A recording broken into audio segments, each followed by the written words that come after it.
тут со стекленевшими глазками произнесла: наш самый большой компромисс, что Путин и его друзья не в тюрьме. Ну тогда с нашей стороны ответ совсем прост. Зеленое будет жить, пока оно продолжает разваливать страну 404.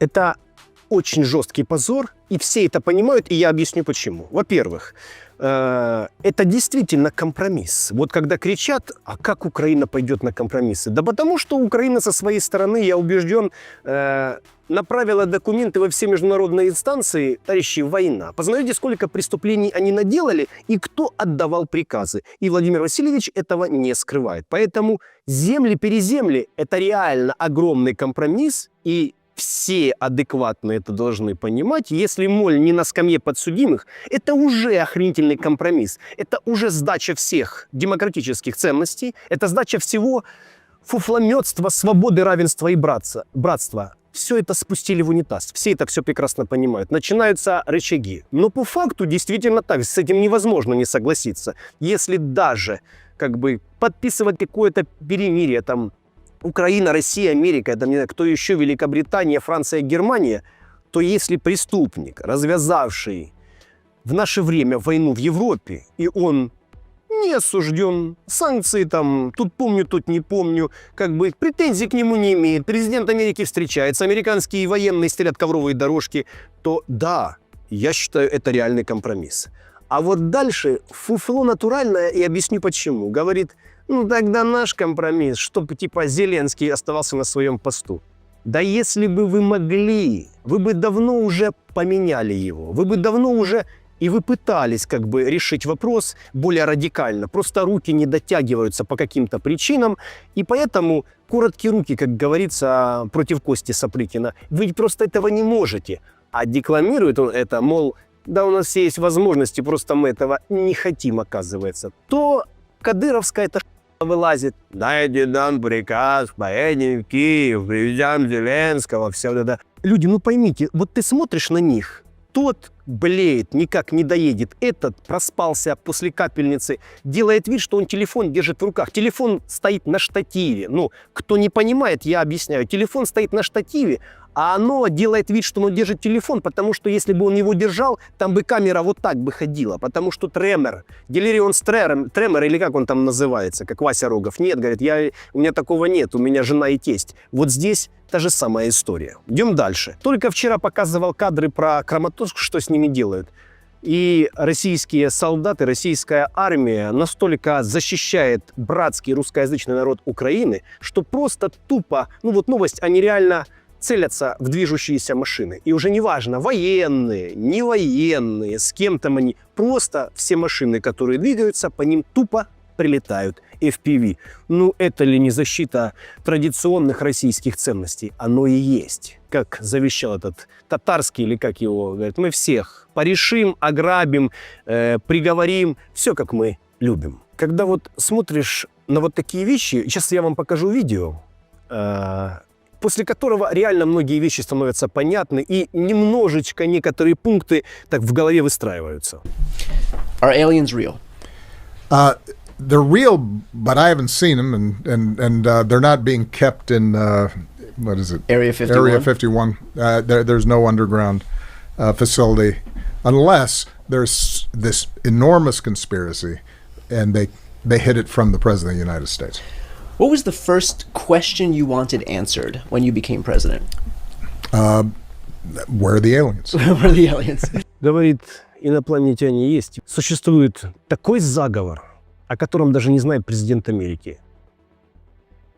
Ну, тогда все непонятные пассажи Трампа кажутся реально каким-то детским лепетом по сравнению, когда президент Америки говорит, ну, ёпта, ну, конечно, есть, я видел. Но если бы это Медведев заявлял, я понимаю. А тут президент Америки везде, как я сегодня цитировал стихотворение Губермана. Депутаты Госдумы решили воспользоваться приглашением США, чтобы попросить снять с себя санкции. Замглавы Комитета по международным делам Госдумы Чепа заявил, что депутаты намерены просить США снять с них введенные после начала войны санкции. Это нужно, сказала Чепа, чтобы депутаты Госдумы снова могли ездить в Соединенные Штаты Америки. Браво! Овации! Весь зал встает и просто неистово сотрясает стены Кремлевского дворца. То есть идет война с Западом. Мы против Соединенных Штатов. 4 года как бы гаражи под Покровском не взяты, но при этом, ну, конечно, мы против Запада. Мы за Родину, отстаивать Россию пойдем. А депутаты говорят: Соединенные Штаты Америки, любим вас, уважаем. Это все таки было. И да, у них там дети, семьи, любовники, любовницы. Там все заряжено, все по Западам еще есть. Там огромные счета. Мы вас любим, уважаем. Вот не прячется, не скрываясь. Пока подписывает контракты на СВО, эта часть говорит: вы нам, пожалуйста, санкции снимите. Мы любим вашу Америку, обожаем Great Make America Great Again, там флаг, этот гимн Америки, рука у сердца. Вы, пожалуйста, санкции с нас снимите. Мы очень в Америку хотим, очень соскучились по нормальной жизни. А то, говорит, WhatsApp не работает, позвонить не могу родственнице и любовнице в Нью-Йорк. Пожалуйста, снимите нас санкции. Ну, слушайте, это реальная победа. Там президент Азербайджана интересное заявление сделал на днях. Цитата. «Были 3 атаки на энергетическую инфраструктуру Азербайджана в Украине, а также трижды были атаки на посольство Азербайджана в Украине. После первой атаки мы могли предположить, что это было случайно. И мы передали нашим российским коллегам все координаты дипломатических представительств Азербайджана». Я, честно говоря, когда вот читал эту новость, думаю, передали российской стороны координаты, у меня уже такой триггер, что-то здесь не то. Они специально, я так понял, передали координаты дипломатических представительств Азербайджана для того, чтобы туда не прилетало. А потом бац! И прилетело опять. Говорит, мы все передали им, попросили, люди добрые, ну не стреляйте. Ну как бы вокруг, ладно, ну по представительствам я понимаю, ну как бы они со своей стороны Азербайджана сделали все необходимые вещи. Прилетело. Случайно. Совпадение? Наверное, совпадение. А вот сейчас немножечко для контраста. За деньги при подписании что-то платили? Ну, было изначально, когда приехали набирать, обещано было там немножко совсем все по-другому. Ну, итог какой, вот как есть, да, там по 100 где-то 20 или по 117 тысяч я получал как в месяц, и то я был как пулеметчик, то есть там чуть-чуть больше. То есть, в принципе, там ребята, там у кого-то 97, у кого-то там, ну, 100. А подписной бонус, условно, 3 миллиона к вам не относился? Это к нам не относился. Вообще, что касается денег в Российской Федерации, это не относится. Ну, как бы запомните, товарищи, я вас прошу. К вам это не относится, если только вы не имеете какое-то отношение к кормушке или к погонам. Все, кто, ребята, ушли со мной, все, кто был со мной, все, кто погиб, никаких там 5 миллионов, 3 миллионов никто не получил. Ты представляешь, какая интересная ситуация? Это не я напраслину возвожу на доблестную кремлевскую власть. Наши мальчики вам честно рассказывают. А в это же самое время Ким Чен Ын квартиры расстает семьям закобзонившихся мальчиков. Контраст? Контраст. И ладно там с Западом. С Западом уже не сравниваем. С Северной Кореей. Ни за какие ранения тоже ни одного человека, я не знаю, кто получил. Ветеранку тоже никто не получил. Не получил по закону? Или у вас не хватает толкача, который соберет все эти бумаги и выбьет эти деньги? По закону. То есть по закону? По закону. Я до сих пор езжу в военкомат. Вот. Сейчас там что-то хотят, какой-то закон сделать, что... Это сюр. Ты сначала подписываешь контракт, чтобы, ну, тебя делают киллером за бабки. Ты подписываешь контракт, едешь, совершаешь военные преступления, потом ты возвращаешься.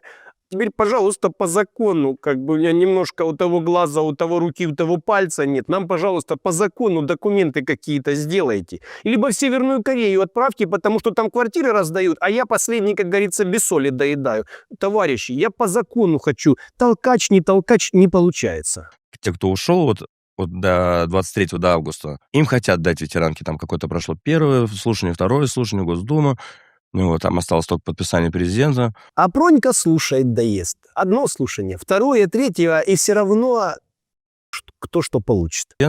Якобы дадут ветеранке. Но вилами по воде писано. Я пока был в больнице, в госпитале. За первый штурм нас награждали за боевые заслуги. Потом давали за мужество, когда я уже был в реабилитационном центре. Даже награды до меня не дошли. То есть ребята там, кто был еще, все фотографировались, посылали списки. Я есть, и эти, я в банкомат хожу, награды там, где мои, что. Вот, тебе придет, мы тебе позвоним, я так периодически там... Сделай их сам и все. Бумажка есть, а вот награда Нет наград. Говорит, награды даже не присылают. Тебе нужно быть счастливым. Твоя награда, что ты от водки не закобзонился. Ну, честно тебе Путин сказал. Какая тебе еще нужна награда? есть, а вот награда нет, сделал сам. Чушь, извини, но я... Не, просто хотелось бы какую-то поддержку от государства, да, мы же, получается, тоже пошли. Не, ну ничего себе ты губу раскатал. Какая поддержка от государства? Государство тебе позволило выполнить долг перед этим государством. Все, это уже награда. Хотелось бы, ему перехотелось. Ну, мало ли, что тебе бы хотелось бы. Некоторым гражданам России хотелось бы ходить туалет не вертикального падения, но не получается немножко. А еще какой-то части российских граждан хотелось бы газом пользоваться, потому что говорят, что в России где-то есть газ. Подтверждений пока нет. «Газпром», правда, вроде бы есть, подтверждений нет. И некоторые россияне не могут понять. Подождите, так вроде бы газ продаем, но газа в стране нет. Как это бывает? Но как-то бывает. Поэтому хочу, не хочу. Это очень губозакаточную машину нужно тебе, как говорил мой дядя. С какой-то идеей, да, там, какой-то быть поддержкой, там, да, там, для государства, для Родины. А получается, вернулись и все, забыто. Лечения нет. Я же эти осколки получил не потому, что я петарду взорвал, там, или потому что я в аварию попал, да, там. Осколки ты получил, потому что идиот. Потому что ты решил за бабки стать киллером. Путин же кричал, говорит, 90-х не будет. Тогда их нанимали за какие-то, нужно было там пойти, забрал. А здесь та же самая схема, нужно пойти, забрал, но мы тебе еще доплатим. То есть не 90-е, немножко юридическая сторона вопроса утряслась. Поэтому нет. Ты туда пошел, и вот это с тобой произошло именно по этой причине. Да, там, я их получил на фронте, да, там, за ленточкой. Дайте мне это бесплатное лечение. Давай там, просто... да. Какой фронт? Специальная военная операция, которая идет по плану. Какой звезду фронт? Ты что, Вторую мировую вспомнил? Нет. Великой Отечественной это всех дурачков заманивали туда. А уже все улыбаемся и машем. Давай обсудим, что ты приобрел. Итак, тебе полностью списали прошлую биографию. То есть ты сейчас даже в милицию можешь идти устраиваться, так? Теоретически Теоретически так. Какая-либо пенсия по ранению есть, да, нет. Бесплатный проезд, да, нет? Нет. Твои подросшие дети ходят в садик, у них бесплатное питание или в школах бесплатное питание. В вузы они поступят бесплатно. Нет. А что тогда, да? Осколки, которые каждый вытащит 30 тысяч. Здесь больше нечего. Я даже не буду ничего комментировать. Красивее этого, честно говоря, я не скажу. А что у тебя есть по итогу? Ничего у меня нет. И даже наград нет. Привет тебе, пишут люди из Санкт-Петербурга. Вот так все у нас в стране а-ля лосось, а-ля война для автопрома. И страна, видимо, тоже а-ля. Читаем, что написано на картинке. Фрегат «Сельдь», а-ля лосось. Майонез 300 грамм, баночка. Дальше не могу прочесть. А-ля лосось. И действительно, люди подчеркнули, нашли а-ля лосось, а-ля СВО, а-ля президент, а-ля Конституция, а-ля жизнь. Так и есть. Вместо привычного голубя в окно залетел попугай голосовое, подумал Штирлиц. Шикарная шутка. А в каждой шутке ведь есть только доля шутки, все остальное правда. А вот еще одна интересная правда. Подписчик рассказывает именно на их предприятии. Парень, 27 лет, вроде бы, если я не ошибаюсь, где-то в комментариях написал какую-то правду про СВОшников. Мол, мародерили, совершали какие-то там преступления. На следующий день на работу. Тук-тук-тук, писал такие комментарии. Поехали домой. Все дела, к нему приезжают, компьютер открывают, а мне рассказывают, там твой, говорит, канал, еще пару оппозиционных каналов, говорит, не почистил, он браузер, ничего после себя не убрал. И говорят, слушай, будешь выделываться, мы тебя сами порешим, вывезем лист, ты больше не вернешься. Открытым текстом говорят, мы с тобой вопрос закроем, если ты сейчас не закроешь свою пасть и не будешь сидеть тихо. Мы тебя сами порешим. 90-х не надо, мы все сделаем сами. Без шума и без пыли, как говорилось в одном классическом фильме. Вот так, не прячась, не скрываясь конкретно в лицо. А что самое интересное в этой истории, почему она меня заинтересовала, ему штраф дали 80 тысяч рублей. Но история вот какая. Зарплата у него 40. И теперь он будет идти либо в микрозаймы, либо в банк, брать кредит, суду или какую-то еще дичь для того, чтобы заплатить штраф за то, что он написал в интернете правду. Антон, привет. Вот для канала вот что. Смотрите, стоит домик, да? Такой неприглядный, в центре города практически. Потом в Дубльгисе покажу, что это находится. Ну тут как все забито. Мы все о традициях, о культурном наследии. А это, оказывается, у нас особняк. Самое интересное, что этот памятник исторической культуры, объект культурного наследия, да, ну, наверное, как-то охраняется. Ну, мы видим, заколотили окна, чтобы никто не залазил. Ну, а так все скрепно, уютно, по-домашнему. Вот лучше бы так Путина, честное слово, охраняли. Объект культурного наследия. Они говорят, мы защитим русские традиционные ценности. Расхерачили Донбасс, расхерачили 4 области Украины, украли Крым. Мы защитили. Собственное валяется под ногами, просто в пыли, в грязи, досками забиты. Культурное наследие, традиционные ценности. А сейчас я еще одни ценности покажу. Омск. Обратите внимание на эти кадры. Поставили вот теплую остановку. И мне люди пишут, говорят, твою ж, я хоть и русский, но я не хочу такого русскоязычного климата.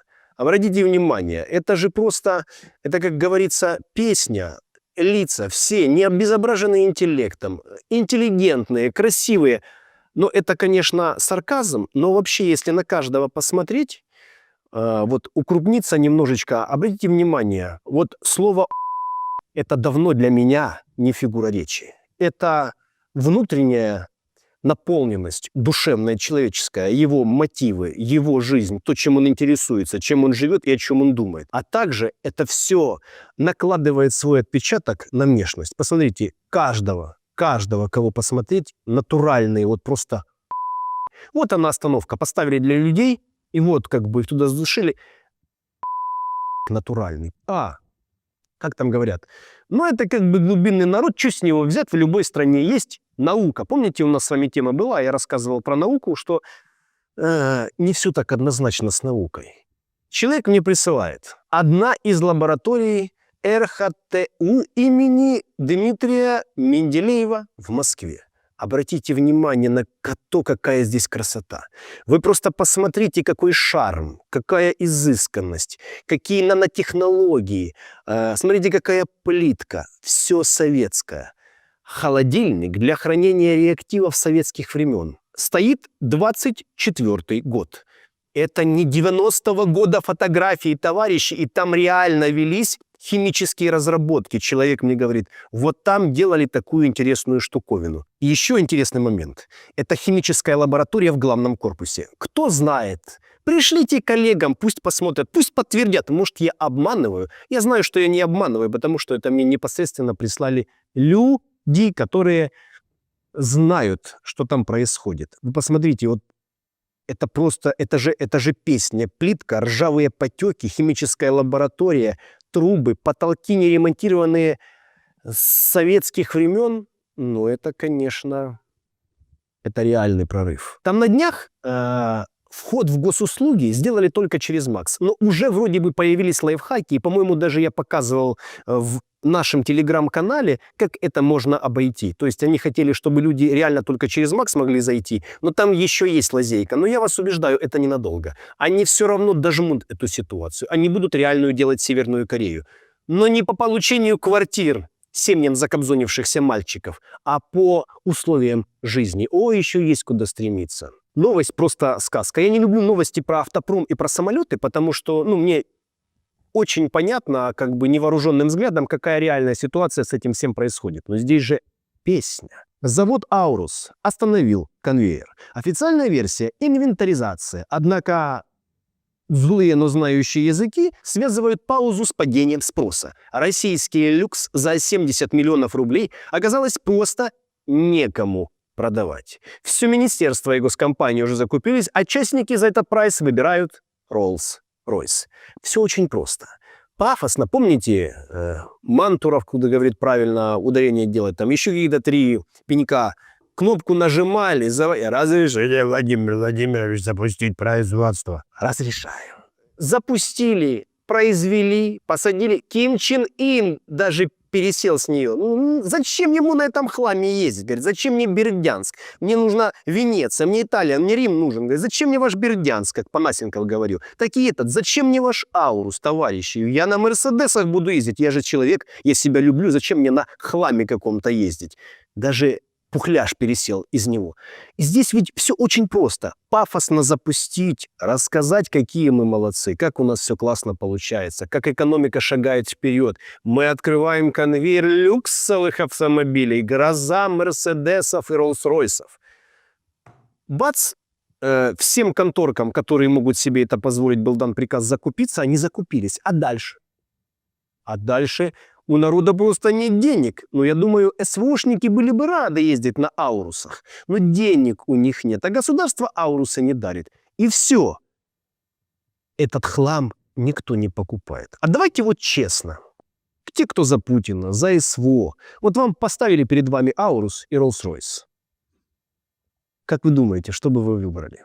Нет, есть, конечно, особо там 2-3 как бы на всю Госдуму, которые... Ну, это чисто... Сиди, сам открою, там диагноз, там прописано все, как бы там все понятно. И если у человека хотя бы реально, как я говорю, 3,5 извилины есть, то естественно он выберет Rolls-Royce, естественно он выберет Mercedes. Но нужно было запустить, влить туда огромное количество бабла, а теперь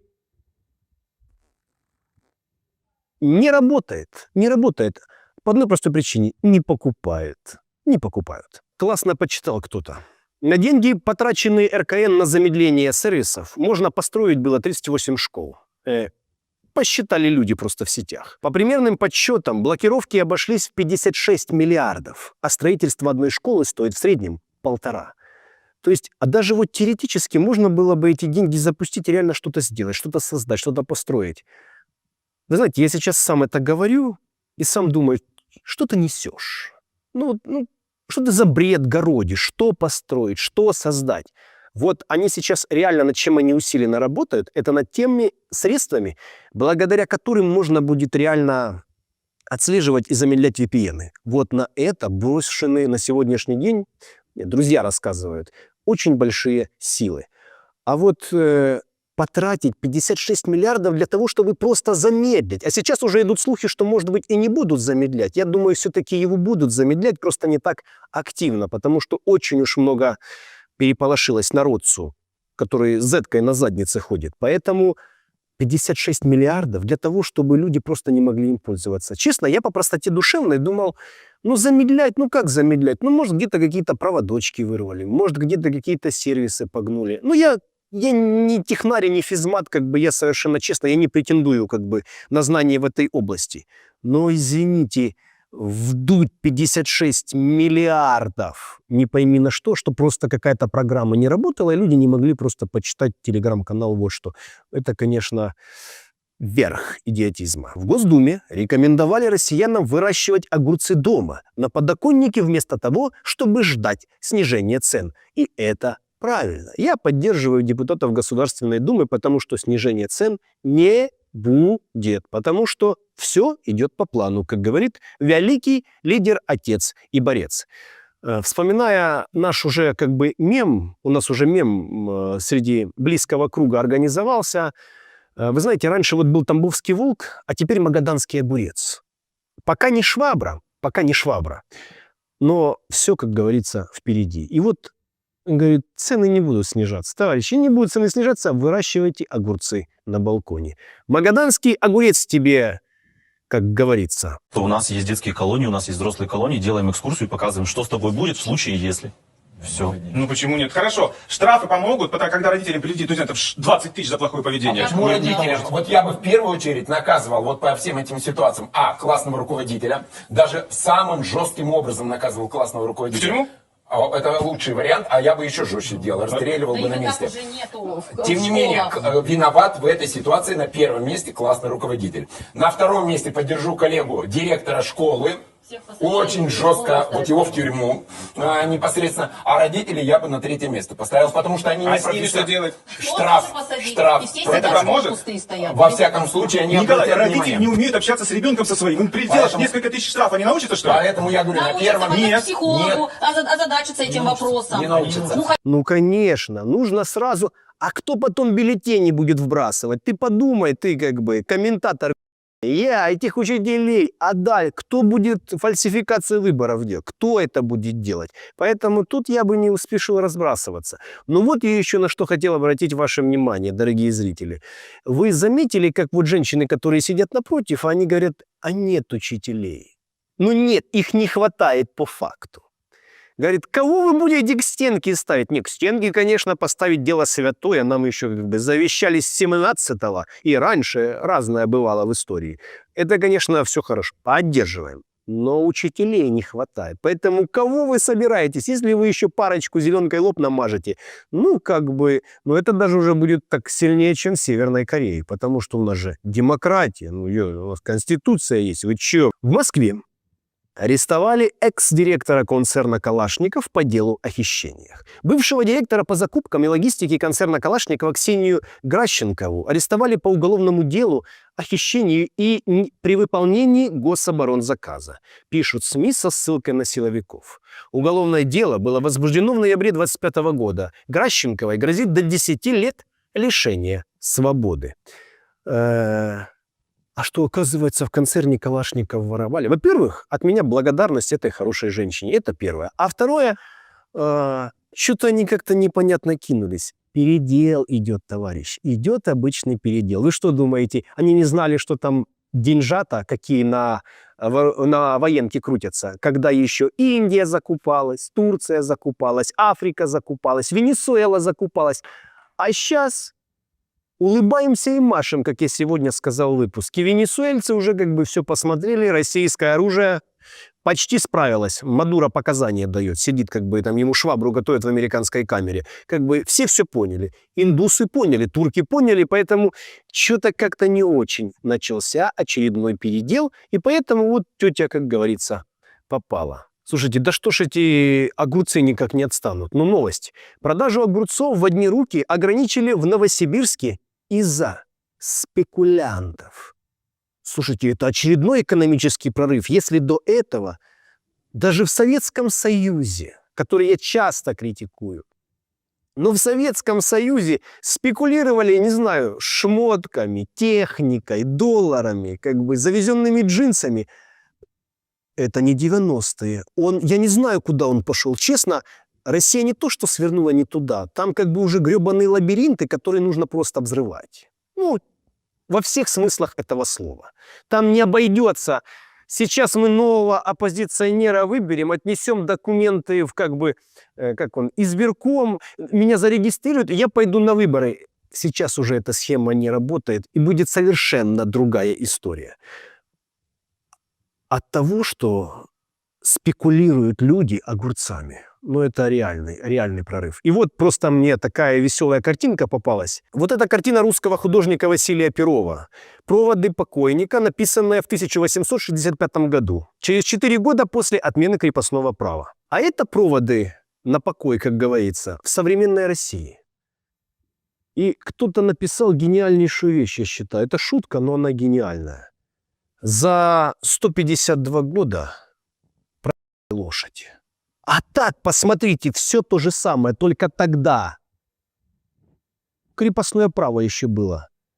Лошадь была, а сегодня лошади нет. Правильно, лошади нет, и Аурус перестал выпускать машины. Так бы его на Аурусе повезли, а так не на чем. И поэтому вот наши мальчики как бы запряглись и поехали. 24 февраля мы отметим ровно 4 года этой войны. Она идет дольше Великой Отечественной. Результаты, с которыми она идет, чудовищные. Они, конечно, кошмарные для Украины, но для России они кошмарные. Мы не представляем себе масштаб катастрофы российского будущего, которая становится больше с каждым днем путинского сидения там. Если можно было надеяться на оттепель или перестройку после 2 лет войны, то сегодня общество доведено до такого состояния, такого омерзения к себе, до такого противоречия, внутреннего раскола, что ничего, кроме кровавой смуты, в итоге путинского правления не просматривается. И есть у меня серьезное подозрение, что война эта ведется Путиным не с целью присоединения Украины. Война эта ведется с целью приведения России к масштабам Путина, то есть сокращения ее до огрызка.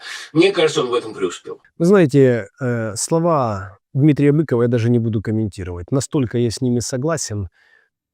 И сколько еще они положат из-за своего страха. В Пхеньяне открыли улицу Себель, новая звезда, в честь северокорейских военных, закобзонившихся в Курской области.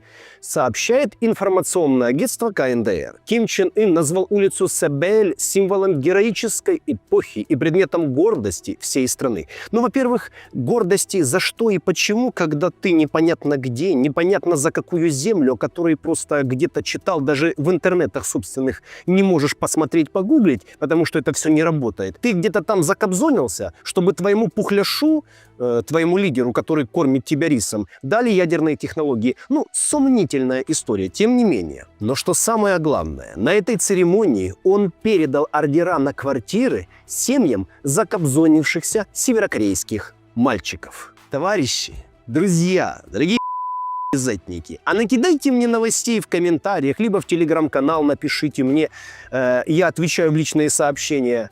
А сколько квартир Путин лично вручил нашим мальчикам-героям? Сколько? Какие улицы там были названы в Москве? Нет, не каких-то там Мухосрансках, где, извините, вот мне присылают сводки, говорят, смотри, в этом селе 260 человек, из них 70. 70, Карл, 70, а то и больше, уже на концерте у Кобзона.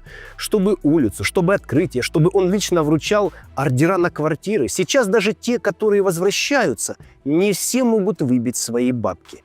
Товарищи это все посмотрят, которых вроде бы должны были возвести в ранг. Нет, кого-то возводят, но только тех, кого удобно, либо за кого проплачено, либо те, которые имеют отношение к тем, которые сидят у самой кормушки, а не в принципе всех героев СВО. Поэтому они могут очень расстроиться. Несправедливость какая-то, которая была, есть, и если никто ничего не захочет менять, то и будет на территории Российской Федерации.